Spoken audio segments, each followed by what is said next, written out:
Have you ever wondered why some empires could rise from dust and dominate the world for centuries, while others vanished overnight? What secret formula made Rome unbreakable, Persia unstoppable, and Egypt eternal? Today, we're uncovering the hidden strategies, leadership tactics, and cultural powers that turned these civilizations into unstoppable forces. History is full of nations that dreamed of greatness, but only a few achieved it. What separated the mighty from the forgotten? Was it military strength, divine belief, or something deeper, something that modern nations could still learn from today? In this episode, we'll decode the timeless blueprint behind the world's greatest empires and reveal the secret principles that made Rome, Persia, and Egypt rule for ages. Every great empire begins with a dream and idea so powerful that it bends history around it. Rome, Persia, and Egypt were not just collections of cities, armies, and rulers. They were living embodiments of a purpose that transcended time. Each empire had a vision so vast that it gave ordinary people a reason to become part of something extraordinary. It wasn't brute strength that made them unstoppable, it was belief. Belief in destiny, in divine favor, in a future that demanded their dedication. For Rome, that vision was eternal glory. The Romans believed they were chosen to bring order to chaos, to civilize the world under the banner of SPQR, the Senate and people of Rome. From the humblest farmer to the greatest general, every Roman carried this mission in their heart. They built roads not just for trade, but to connect the world under Roman law. They fought wars not just for land, but to spread what they called civitas, the idea of a shared civilization. The Roman dream was not about power alone, it was about legacy. They believed Rome was meant to last forever, and that belief gave them the courage to expand, rebuild, and rise from ashes after every fall. Persia's vision was different but equally grand. Where Rome sought eternal order, Persia sought universal harmony. When Cyrus the Great built the Persian Empire, he didn't claim to conquer by destruction, he conquered by inclusion. His vision was of a world united by justice and respect. The Persian idea of empire was revolutionary. People of different faiths, languages, and lands could live together under one rule, not through fear but through fairness. The Cyrus Cylinder, often called the first declaration of human rights, wasn't just a royal boast, it was a symbol of Persia's deeper purpose. Their kings saw themselves not as oppressors, but as guardians of balance, protectors of truth, and defenders of the weak. This moral code, known as Asia in Zoroastrianism, became the soul of the Persian Empire, inspiring loyalty that no sword could command. And then there was Egypt, the empire born of divine order. To the ancient Egyptians, life itself was a reflection of cosmic harmony, known as Mat. Their vision was not about expansion or domination, but preservation of balance between heaven and earth, man and God, life and death. The pharaoh wasn't just a ruler. He was a living bridge between the divine and the mortal. Every temple built, every law written, every harvest gathered was part of a sacred duty to maintain this harmony. For the Egyptian farmer tilling his field beside the Nile, his labor wasn't mere survival, it was a spiritual act that sustained the universe. That belief gave Egypt a sense of permanence no other civilization could match. For over 3,000 years, through invasions, floods, and dynastic shifts, the vision of Mat kept their civilization alive. In each of these empires, vision wasn't a slogan, it was the heartbeat of the state. It was whispered in temples, carved into stone, and carried across generations. When soldiers marched, they marched for destiny. When builders raised monuments, they raised them for eternity. This shared belief turned individuals into instruments of history. And when challenges arose, when enemies attacked, when crises struck, it was that vision that reminded them who they were and why they must endure. Modern historians often talk about armies, strategies, and resources, but what they sometimes forget is that empires are built first in the mind. Without vision, power collapses into chaos. Rome's legions would have been just soldiers without their dream of a world under law. Persia's satraps would have been just governors without their ideal of unity and diversity. Egypt's kings would have been mere mortals without their sacred duty to preserve cosmic order. It was vision that made their greatness inevitable, and without it, their names would have been lost in the dust of forgotten kingdoms. What truly keeps an empire together? It isn't walls, weapons, or wealth, it's leadership. The kind that doesn't just demand obedience but earns devotion. The kind that turns men into legends and followers into believers. In Rome, Persia, and Egypt, the leaders who defined history didn't simply rule, they inspired. Their power didn't rest solely on the sword, but on the hearts of those who followed them. Leadership was their greatest weapon, and loyalty was their unbreakable shield. In Rome, leadership was an art of discipline and charisma intertwined. Julius Caesar understood this better than anyone. He was not merely a general, he was a master of human psychology. He spoke to his soldiers as equals, eating their rations, marching beside them through the mud, and sharing their victories. When his men fought, they didn't fight for gold or conquest, they fought for Caesar. His famous line, "I came, I saw, I conquered," wasn't arrogance. It was the expression of unshakable confidence that his followers absorbed. Even when the Senate declared him a tyrant, his army refused to abandon him, proving that true leadership commands hearts, not just ranks. But Rome's leadership went beyond a single man. Emperors who lasted understood that authority was fragile unless wrapped in trust. Augustus, the first emperor, rebuilt Rome after civil war not through terror, but by presenting himself as the father of the nation. He gave his people a sense of stability, pride, and belonging. The citizens believed in him because he believed in Rome. Every decision he made, every reform he passed, echoed the message that Rome was more than an empire. It was a family, and he was its guardian. Across the deserts and mountains of the East, Persia's kings ruled not through fear but through respect. Cyrus the Great was known as a conqueror who freed, not enslaved. When he captured Babylon, he didn't burn its temples or erase its gods, he restored them. He understood that mercy can achieve what fear never can, true loyalty. His subjects saw him as a liberator, not an oppressor. That was the secret behind the Persian Empire's unity across vast lands and diverse cultures. His leadership inspired not obedience born of fear, but devotion born of gratitude. Darius the Great, his successor, took that legacy and perfected it. He built an administrative system so effective that local governors could rule distant provinces as if the king himself were watching. But they didn't obey because they feared punishment, they obeyed because they respected his wisdom. His vision of fairness and structure earned him trust across nations. When he said, "I am a friend of right, I am not a friend of wrong," it wasn't just a proclamation, it was a standard that everyone under his rule could believe in. His leadership showed that strength is magnified when rooted in justice. And then there was Egypt, where the concept of leadership transcended the mortal world. To the Egyptians, the pharaoh was not simply a ruler. He was a living god, the physical embodiment of divine will. His leadership wasn't questioned, it was worshipped. But even divine authority required balance. The pharaoh's role wasn't just to command, but to maintain order and harmony, the sacred principle of Mat.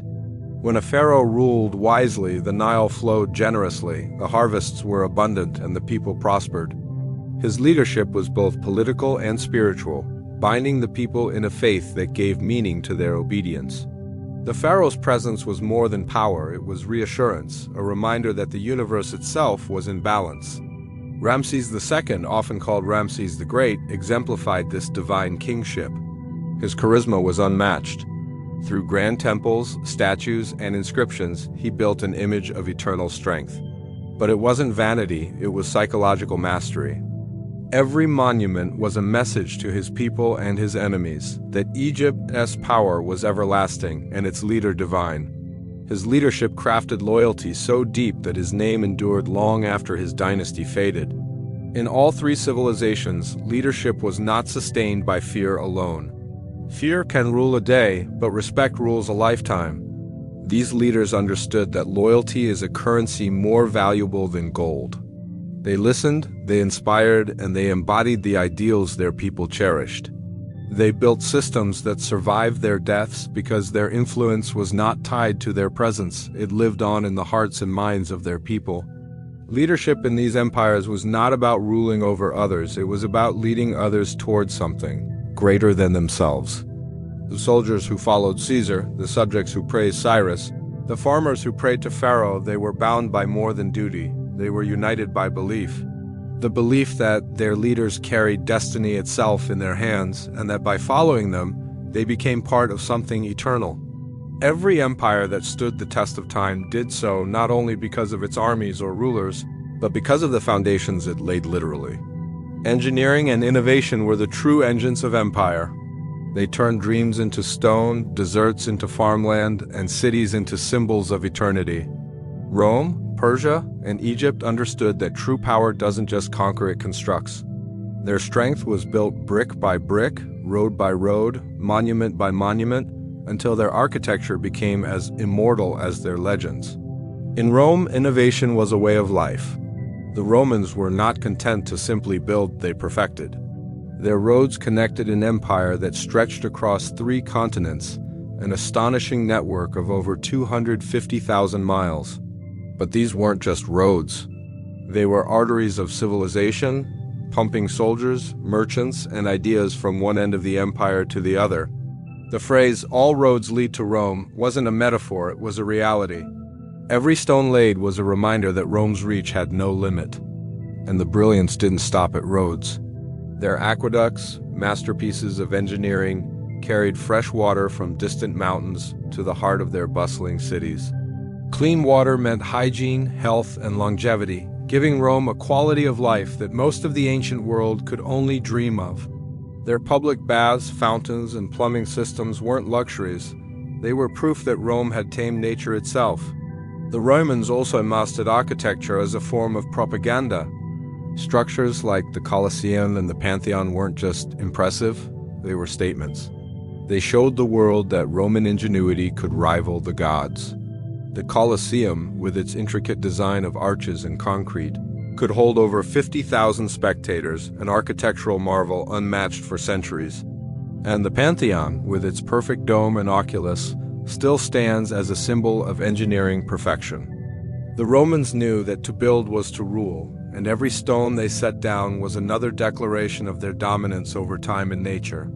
But while Rome built to unify its empire, Persia built to connect its vast diversity. The Persian Empire stretched from India to the Aegean, a realm of countless peoples and languages.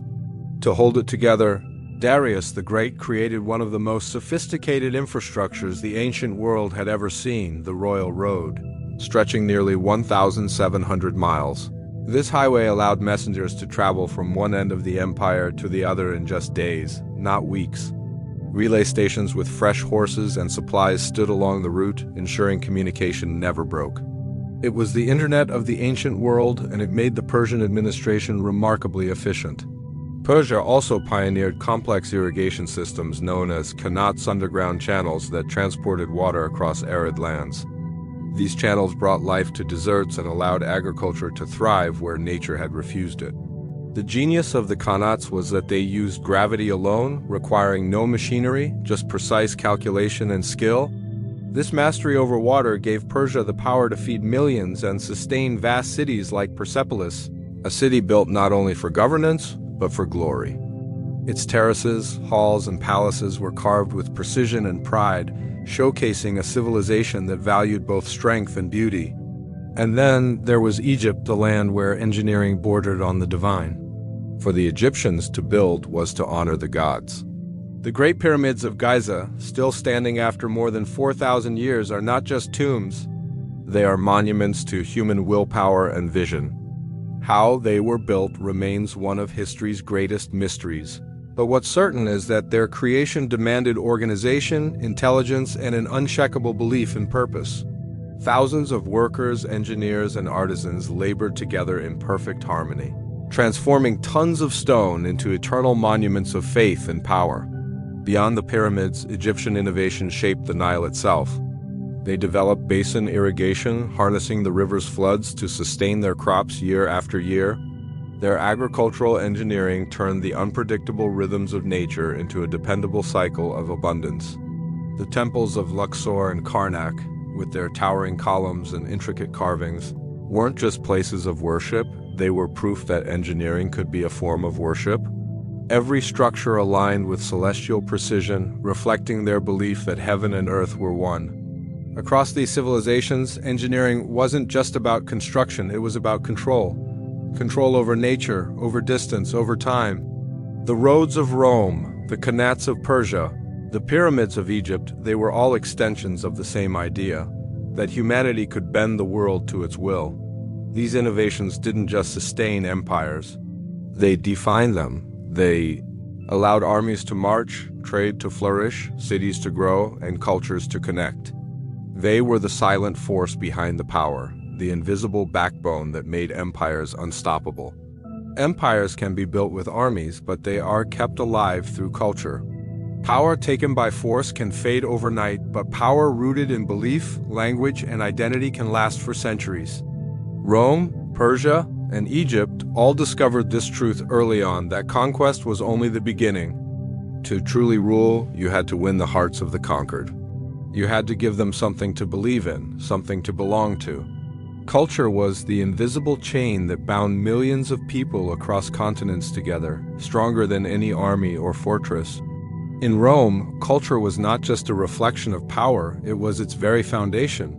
When the Romans conquered a land, they didn't simply impose their rule. They spread their way of life. Roman law, architecture, language, and customs were introduced wherever the legions marched. The Latin language became more than communication. It became a symbol of belonging to a vast, civilized world. From Spain to Syria, from Gaul to Egypt, people began to think, speak, and live in the Roman way. They built amphitheaters, bathhouses, and temples modeled after those in Rome. The result was astonishing. Different peoples began to see themselves not as subjects of a conqueror, but as citizens of an empire. That was Rome's true victory. The sword had conquered bodies, but culture conquered minds. The Roman idea of Romanitas, the essence of being Roman, became a cultural glue that held the empire together long after emperors fell. Even those who had once been enemies found pride in adopting Roman customs. The gladiatorial games, the festivals honoring Jupiter, the grand parades through marble streets, all of these were rituals of belonging. The empire wasn't just a political system, it was a shared identity. And that identity was so powerful that even when the Western Empire collapsed, its culture survived, shaping Europe's languages, laws, and values for millennia to come. Meanwhile, in the vast lands of Persia, culture was a bridge, not a weapon. The Persians mastered the art of blending rather than erasing. They understood that unity didn't mean uniformity. When Cyrus the Great and his successors expanded their empire, they allowed the conquered peoples to keep their traditions, their gods, and their languages. But they bound them together with respect and common purpose. The result was a cultural mosaic that celebrated diversity under one banner. The Persian royal court spoke multiple languages, celebrated multiple faiths, and embraced knowledge from every corner of its realm. The Persians didn't just tolerate culture, they elevated it. They built libraries and schools, encouraged art, and recorded their history in multiple scripts. Their respect for culture made them beloved by their subjects. Greek historians, though often their rivals, described Persian rule as unusually humane and wise. Even in administration, culture played a key role. The Aramaic language became the common tongue of the empire, allowing merchants and governors from different lands to communicate seamlessly. Persian art and architecture, with its graceful columns, lush gardens, and intricate carvings, reflected a philosophy that beauty and harmony were the highest expressions of order. Culture, for the Persians, was diplomacy written in stone. And then there was Egypt, a civilization that turned culture into divinity itself. Every color on their walls, every word in their hymns, every symbol carved in stone carried deep meaning. Their art was not decoration, it was a language of belief. The stories of gods like Osiris, Isis, and Ra weren't just myths, they were the moral and cosmic framework of society. To be Egyptian meant to live in harmony with the sacred order of the universe, the concept they called Mat. This idea flowed through every aspect of their lives: religion, law, architecture, and art. Their temples were cultural centers, where priests preserved knowledge of medicine, astronomy, and mathematics. Hieroglyphs weren't just writing, they were a spiritual code linking the human and the divine. Even death itself became part of their cultural identity. The elaborate rituals of mummification, the grand tombs, the belief in the afterlife, all of it kept generations connected by a shared understanding of existence. Egyptian culture turned obedience into devotion and work into worship. The farmer harvesting crops, the scribe recording taxes, the craftsmen carving stone all were participating in a divine cycle that gave purpose to their labor and pride to their nation. Across these three civilizations, culture became the invisible empire within the empire. It created unity out of diversity, turning strangers into citizens and subjects into believers. Where armies brought control, culture brought connection. It was through language, art, and ritual that people began to see themselves not as many, but as one. When Roman legions faded, when Persian kings fell, when Egyptian dynasties vanished, their armies disappeared, but their culture did not. It lingered in every story, every symbol, every idea that survived the centuries, whispering the same truth, that the most powerful empires are not built by force, but by faith in who we are. Every empire faces a moment when its power begins to tremble, when enemies grow stronger, when old systems fail, when the world begins to change faster than it can keep up. Most fall at that moment, but the greatest empires, Rome, Persia, and Egypt, did something extraordinary. They adapted. They bent without breaking. They evolved their systems, absorbed new ideas, and transformed challenges into strength. Adaptability was their hidden weapon, the quiet force that allowed them to survive centuries while others crumbled into dust.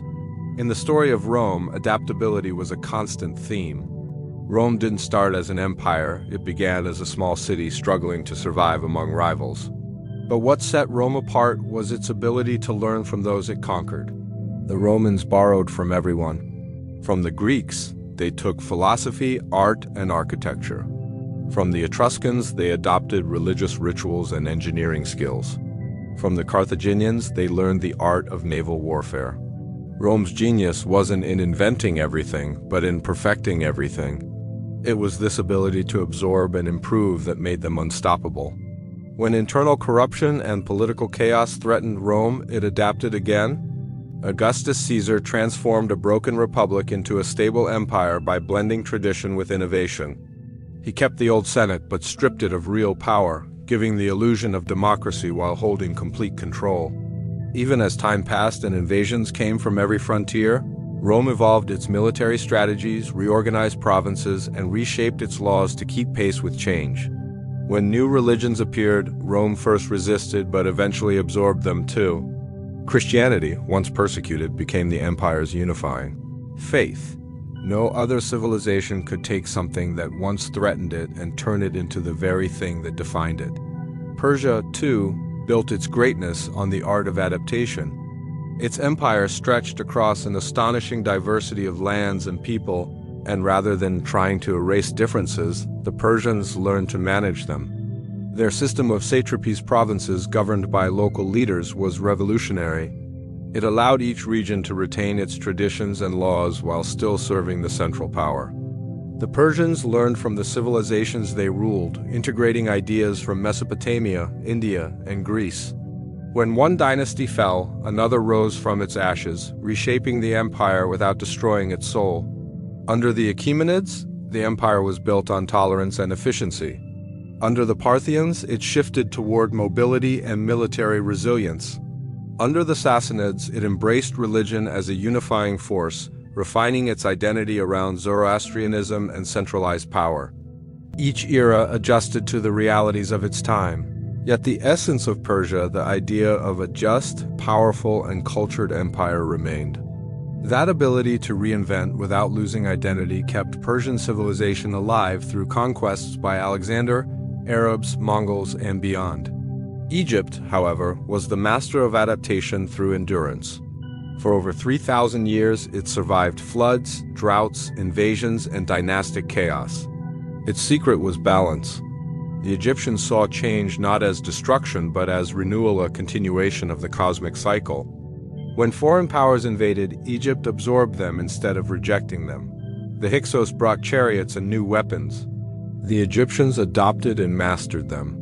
When the Greeks under Alexander came, Egypt welcomed them and adapted to their ways, creating a fusion of Greek and Egyptian culture that birthed the legendary city of Alexandria, beacon of knowledge for the ancient world. Even under Roman rule, Egypt's identity didn't vanish. Its gods were worshipped in Roman temples, its art influenced imperial style, and its scientific knowledge shaped Western thought. The Egyptians knew how to preserve their essence while blending with others. Their civilization was like the Nile, forever flowing, forever changing, yet always the same river. Adaptability in these empires wasn't about weakness, it was about wisdom. They understood that no system lasts forever unless it evolves. When others clung to the past, they embraced the future. They turned foreign ideas into local power. They transformed crises into opportunities. Rome didn't collapse because it was conquered, it fell when it stopped adapting. Persia didn't vanish, it transformed through every dynasty and invasion. Egypt didn't die, it lived on in every culture that touched its sands.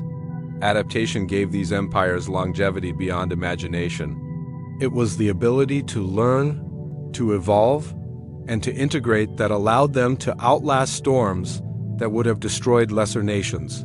The world around them changed, endlessly borders shifted, leaders rose and fell, but their spirit endured because they knew one timeless truth: survival doesn't to belong to the strongest or the smartest, but to those who can change without losing who they are. The echo of Rome, Persia, and Egypt never truly faded. Their stones may have crumbled, their rulers may have turned to dust, but their influence still pulses through the foundations of our modern world. Every time we walk into a courthouse, cross a bridge, debate a law, or even admire a monument, we're touching the legacy they left behind. These empires didn't just build civilizations, they built the blueprint for civilization itself. Their systems, values, and innovations became a kind of invisible code passed down through generations, shaping the way humanity organizes, rules, and dreams. Rome's legacy is perhaps the most visible of all. The Roman Empire may have fallen more than 1,500 years ago, but its spirit never did. Its roads became the trade routes of medieval Europe, its laws the foundation of modern justice, its cities the model for urban planning. The Roman legal system, based on reason, equity, and written codes, laid the groundwork for everything from the U.S. Constitution to European civil law. Even the idea that a citizen has rights before the state comes straight from Roman principles. The Senate, the Republic, checks and balances, all of these are not inventions of modern times, but echoes of Rome's political genius. Beyond law, Rome's architecture and engineering continue to define beauty and strength. The domes, arches, and concrete innovations they created still inspire modern builders.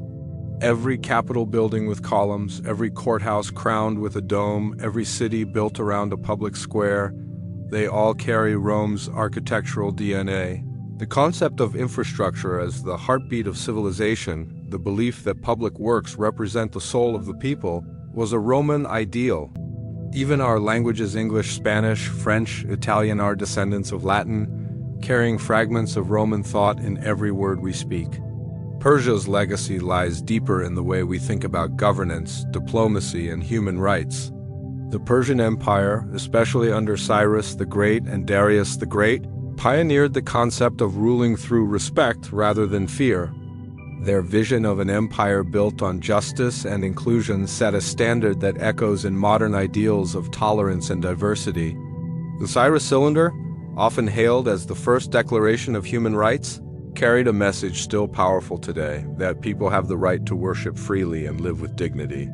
That concept was revolutionary in the ancient world, and it remains the moral foundation of modern civilization. Persia also left behind the idea of organized administration and communication, an empire run like a living machine. The postal system, taxation networks, and regional governance we use today trace their roots to Persian innovation.